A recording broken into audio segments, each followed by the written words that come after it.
Well, Johannesburg residents are doing their bit, continuing to collect supplies for victims of the flooding in KwaZulu-Natal. Residents are using private homes as collection and packing points now. NGOs and corporates from across the country have also been sending aid to KZN. Ahmed, Kajee is our reporter at home in Lonehill. And Ahmed, people opening up their homes tells you just how much the rest of the country is feeling the heartbreak in KZN.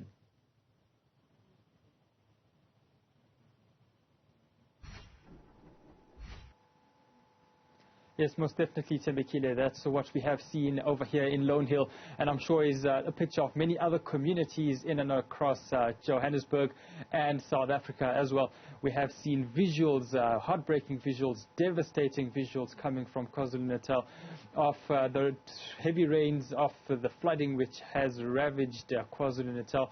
Many homes destroyed, more than 400 people lost their lives during these floods so far, and countless others missing as well. And with many losing their households as well, all of their belongings have went as well.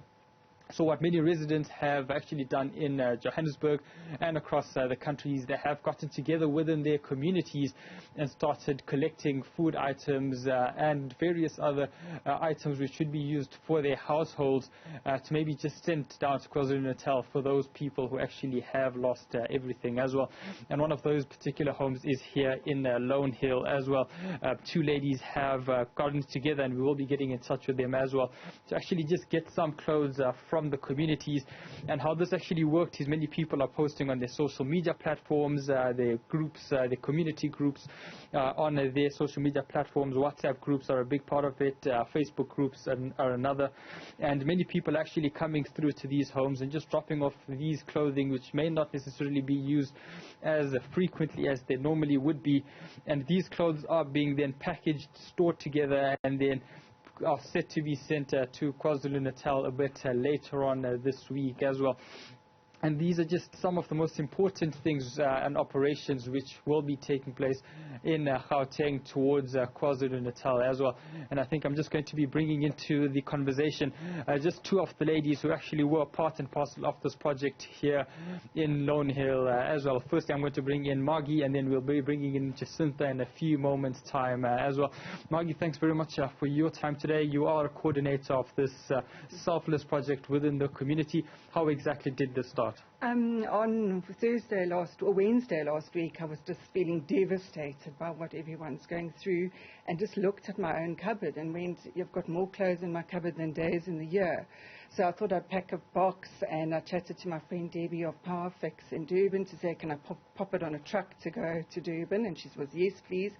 And then my cousin suggested to me, why don't you post on I Love Fourways? And so I did, expecting to have a handful of people donate, and it has been overwhelming. We are going to be sending hundreds and hundreds of boxes of clothes next week, so much so that we've got the PowerFix truck going on Tuesday, and then we're going to have another truck going with cargo logistics later in the week. And it's just the kindness and generosity of people have been amazing, and at least this way we feel that we are able to make a small difference to the enormous suffering that everyone's going through in Durban.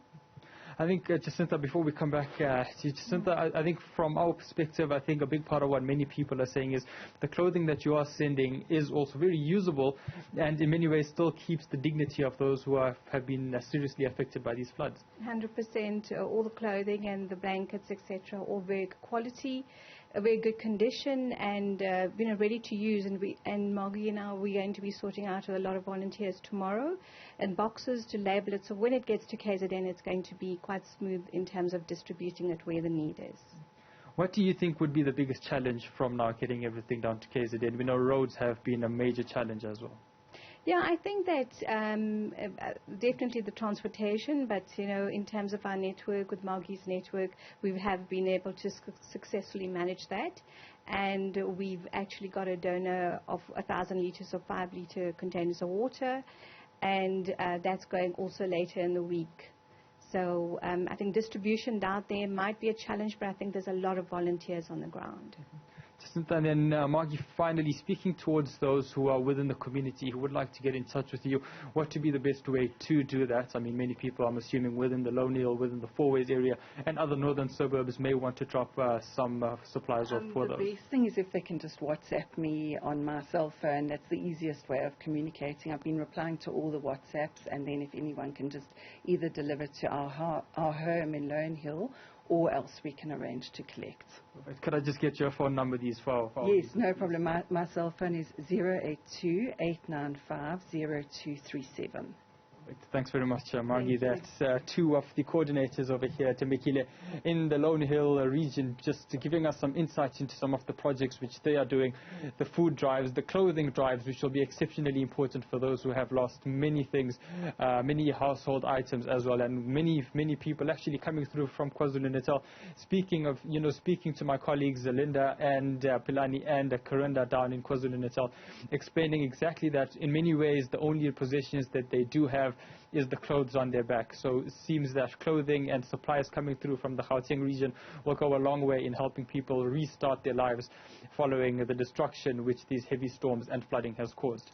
Ahmed, very quickly, just remind us of the corporate efforts that are underway in Johannesburg as well to try and get donations. People in Bedford View and surrounds can also go to some of the stores there, right?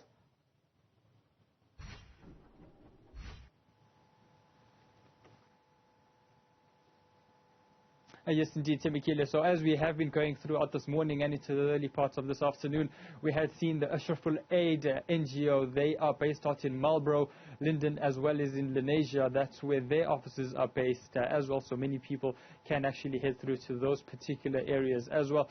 Over to Bedford View at the Spar retail outlet over there, they alongside the ShopRite group have been getting involved. So over at the Spar outlet in Bedford View is where we were just earlier on this afternoon, just off Van Buren Road, if you are familiar with the eastern suburbs, and then we are out here in Lonehill. Margie has given us her contact details, which I'm sure will be placed up on your screens below and for the rest of the afternoon as well. So for those who are out in the northern suburbs of Johannesburg, they can actually send out their supplies, which they would like to send out to KwaZulu-Natal, which I think will be very welcomed by those who have been negatively and severely impacted by these floods. Ahmed, Kajee, for now, thank you very much for that update from Lonehill in Johannesburg.